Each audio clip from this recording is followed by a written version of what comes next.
ফুলবাড়িয়ায় পল্লী বন্ধু এইচ.এম. এরশাদের পঞ্চম মৃত্যুবার্ষিকী পালিত।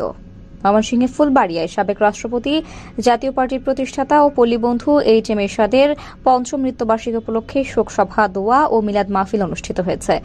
রবিবার 14 জুলাই বিকালে উপজেলা শহরের হেলাল কমিউনিটি সেন্টারে উপজেলা জাতীয় পার্টি ও অঙ্গ সংগঠনের আয়োজনে শোকসভা, দোয়া ও মিলাদ মাহফিলে প্রধান অতিথি হিসেবে বক্তব্য রাখেন জাতীয় পার্টির কেন্দ্রীয় নির্বাহী কমিটির সাংগঠনিক সম্পাদক ও ময়মনসিংহ জেলা জাতীয় পার্টির যুগ্ম আহ্বায়ক বীর মুক্তিযোদ্ধা মাহফিজুর রহমান বাবুল।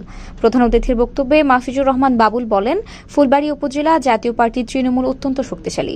এদেশে পল্লী বন্ধু আলহাজ হুসাইন মোহাম্মদ এরশাদ প্রকৃত উন্নয়ন করে গেছেন।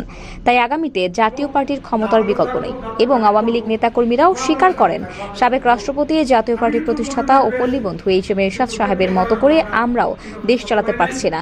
উপজেলা জাতীয় পার্টির সভাপতি আলহাজ নাজমুল হক সরকারের সভাপতিত্বে অনুষ্ঠানে অন্যান্যদের মাঝে বক্তব্য রাখেন উপজেলা জাতীয় পার্টির সাধারণ সম্পাদক অ্যাডভোকেট হাবিবুর রহমান হাবিবুল্লাহ, সিনিয়র যুগ্ম আহ্বায়ক মোস্তাফিজুর রহমান বিএসসি, 10 নং কালাদহ ইউনিয়ন সভাপতি আব্দুল সালাম, জেলা স্বেচ্ছাসেবক পার্টির সহসভাপতি তফাজ্জল হোসেন তোতা, উপজেলা জাতীয় যুব সংহিতের সভাপতি হাকিম মনির, সাধারণ সম্পাদক অপূর্ব দাস, উপজেলা জাতীয় ছাত্র সমাজের আহ্বায়ক ইঞ্জিনিয়ার সাদ বিন রহমান আকাশ, সদস্য সচিব মাহমুদুল হাসান শরণ, উপজেলা জাপার মহিলা বিষয়ক সম্পাদিকা ইশরাত জাহান তমা সহ দলটির অঙ্গ সহযোগী সংগঠনের বিভিন্ন স্তরের নেতারা।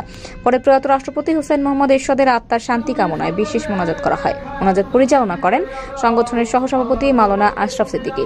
অনুষ্ঠানে উপজেলার বিভিন্ন ইউনিয়ন, জাতীয় পার্টি ও সহযোগী সংগঠনের নেতাকর্মীরা অংশ নেন।